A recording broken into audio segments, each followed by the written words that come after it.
Good morning student. देखिए, कल मैंने आपको बताया था कि कुत्ते कितने वफादार होते हैं ना। तो अब यहाँ तक देखिए, कल आप लोगों ने पढ़ा था कि चोरों को देखकर यह भौंकने लगता है, इसलिए चोर भी डरकर घर के अंदर नहीं आते। ठीक। अब फिर आगे देखिए क्या हुआ। माँ, कल मेरा दोस्त मनीष कह रहा था कि उसके चाचा के पास एक सुंदर घोड़ा है। मनीष कह रहा था कि घोड़ा बहुत उपयोगी पशु है। ठीक है।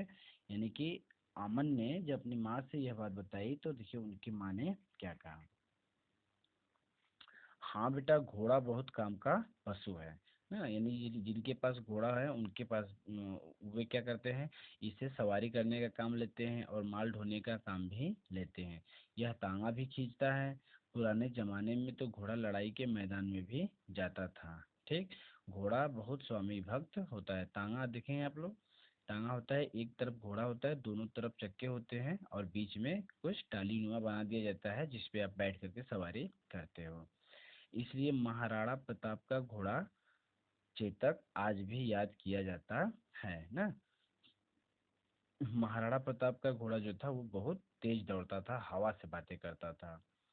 अब गीता बोली, माँ, कल मैंने बाजार में एक ऊंट देखा था। ठीक है, गीता ने कहा कि उसने बाजार में क्या देखा था, एक ऊंट देखा था।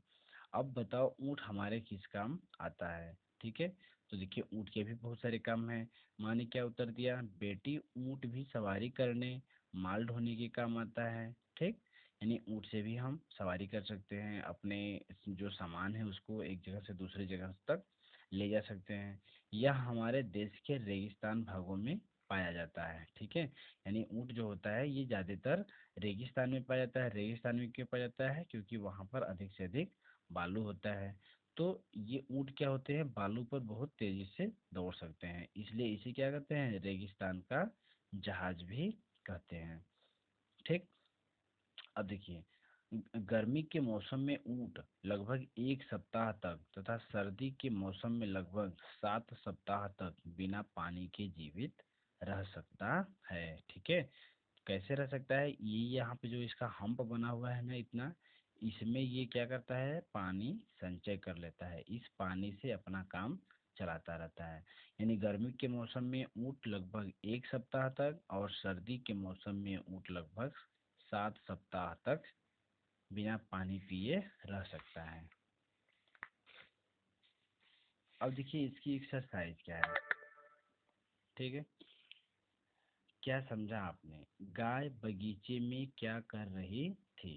गाय बगीचे में क्या कर रही थी। ठीक है। तो गाय बगीचे में फूलों को खा रही थी, इसका आंसर लिख लेंगे। गाय से हमें क्या लाभ है। गाय से हमें क्या देती है, गाय हमें दूध देती है। गाय के गोबर से हम उपले बनाते हैं। ठीक है। बिल्ली और कुत्ते हमारे लिए किस प्रकार उपयोगी हैं। बिल्ली क्या करती है, घर के चूहों को मारकर खा जाती है और कुत्ते क्या करते हैं, अजनबी व्यक्तियों को दरवाजे पर टिकने नहीं देते हैं। घोड़े की उपयोगिता बताओ। देखो लास्ट में 4 में क्या है, घोड़े की उपयोगिता बताओ।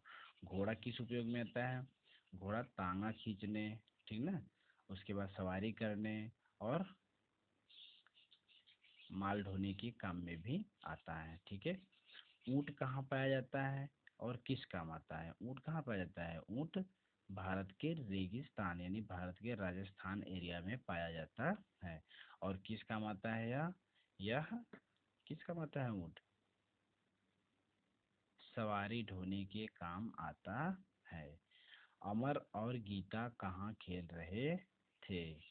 कहाँ खेल रहे थे अमर और गीता, बगीचे में। रेगिस्तान का जहाज किसे कहते हैं, ऊँट को। ठीक है, तो यहाँ पे हम इसको टिक मार लेंगे। अब देखिए, बिल्ली फूलों के पौधों और पत्तियों को खाने लगी, गलत। गाय का दूध पौष्टिक होता है, सही का निशान लगाएंगे। गाय के बछड़े बड़े होकर घोड़े बनते हैं, गलत ना। गाय के बछड़े बड़े होकर क्या बनते हैं, बैल बनते हैं।